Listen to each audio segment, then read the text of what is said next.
Hi, my name is Chandra Parker, and for my EDU 587 class, we will be talking about immigrants, communicating with families, and educating immigrant children. India is located in South Asia. The family I interviewed was from Gujarati. Hindi is spoken by all, however, each region has a regional language that is unique to that region. There are various religions practiced. However, Hinduism is the most popular religion.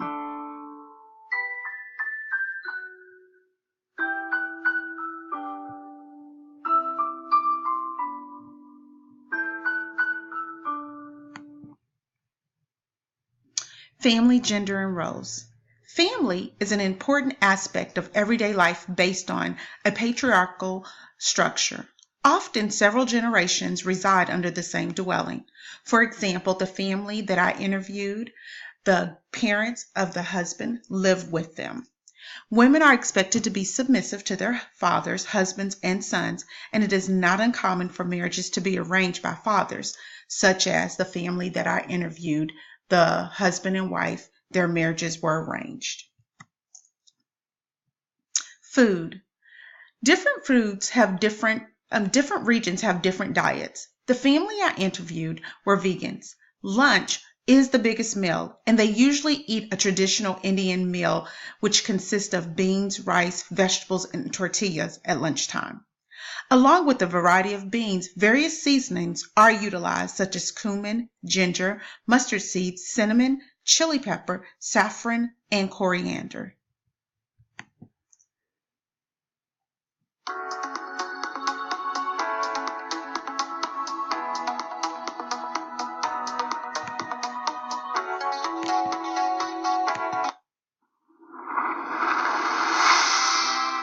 Traditional foods, dances, music, art, and languages make this Asian country unique. Welcome to WatchMojo.com, and today we'll be learning more about the culture and cuisine of India.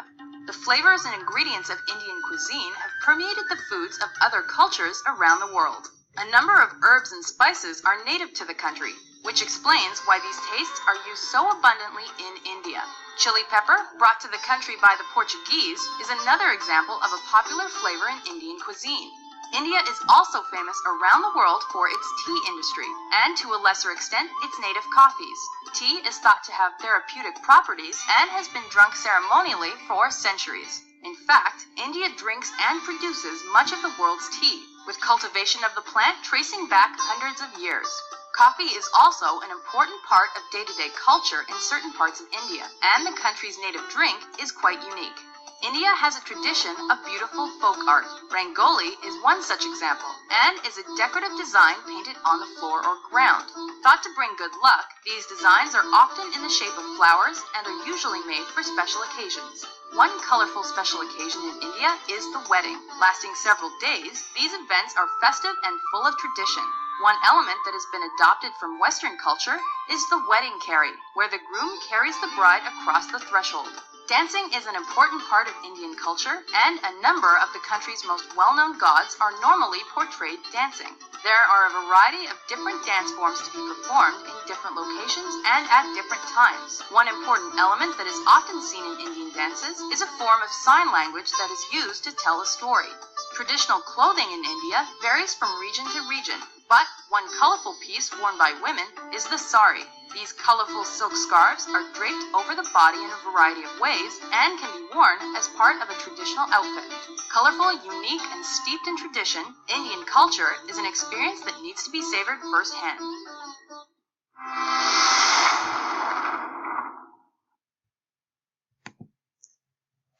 The education in India is free and required for all from ages 6 to 14. However, very poor families may require their children to work to help support the family. Primary education is either obtained through the government or private sector. School is taught in the language of that region, and by third grade, English is taught as a second language.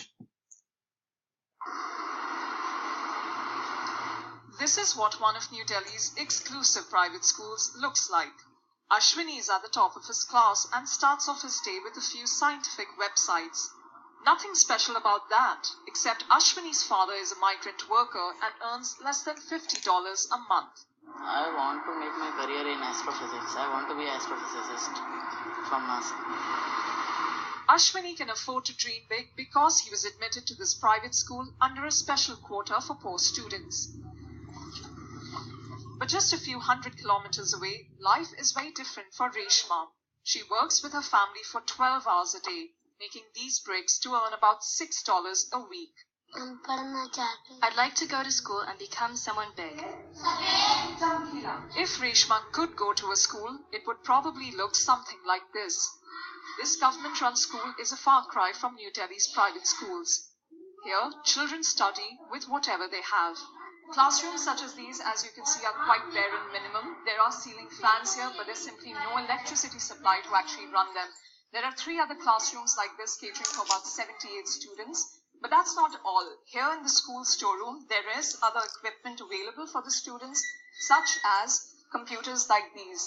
But teachers say they're simply not trained to actually teach them. To bridge this gap, India's highest court recently ordered private schools to reserve 25% of their seats for poor students. The lucky few get seats based on a lottery system. But administrators say that's not enough. The essential responsibility lies with the government for bettering their standards of their state schools and the government schools. Because essentially in India, 80% and above across the country are government schools. Ashwini ends his school day with his favorite math class. He's fortunate to get this opportunity.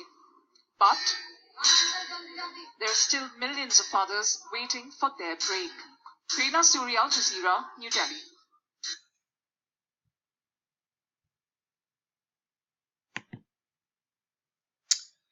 One must not stand too closely when greeting as far as etiquette is concerned. Reading between the lines and observing body language is a key component in Indian culture because in general, Indian people dislike having to deny the request of others. Receiving, giving, and touching with the left hand is improper. Because of the stratification, elders are to be addressed first. Takeaways. First takeaway is that every teacher needs to understand the culture of their ESL students, which will give the educator insight into cultural norms, language similarities, and differences that can enable the teacher to create a culturally responsive environment and better service the students. Takeaway number 2, majority of what I found on the internet concerning India was correct, but there were some differences. Their major holiday, Diwali, which on the internet likened it to the U.S. Christmas. However, in the interview, Bahula likened it more to the U.S. New Year. These are very important differences that could lead to offense. Third takeaway is how important it is for educators to learn how the brain processes language. Knowing the background and makeup of your ELL's language, such as if it is a logographic or phoneme language, will give insight on how the language is processed within the brain. Depending on how closely related the language is to English can be a determiner of the level of difficulty the student may have using their L1 to scaffold their English. Lastly, creating a culturally responsive environment is essential for ELLs.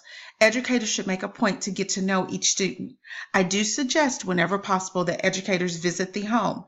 I suggest that the educator does some preliminary research so that they understand some of the taboos and cultural etiquettes, such as how to greet the family, should shoes be removed, etc. In order for a classroom to be culturally responsive, educators need to be aware of their own cultural biases and deal with them, as well as set the tone for cultural diversity. Make it a priority to provide opportunities in every content to engage in cultural dialogue. Be aware of cultural conflicts that could possibly arise, include parents and the community as much as possible, and provide culturally responsive instruction that takes in consideration the various cultures represented in the classroom. Other things to consider is bringing native language into the classroom, understanding the history and culture, community culture into the classroom, and family involvement. In summary, India's culture is rich and full of history. Today, more than 400 languages are spoken across the country, where regional languages are individual as the fingerprints on one's hands. However, understanding the brain and the various components in which language is comprised and developed will enable educators to understand the technical intricacies involved in acquiring a second language. Lastly, understanding the cultures of students within the classroom will enable educators to communicate effectively with families, provide a culturally responsible environment that promotes the esteem and cultural awareness of all students.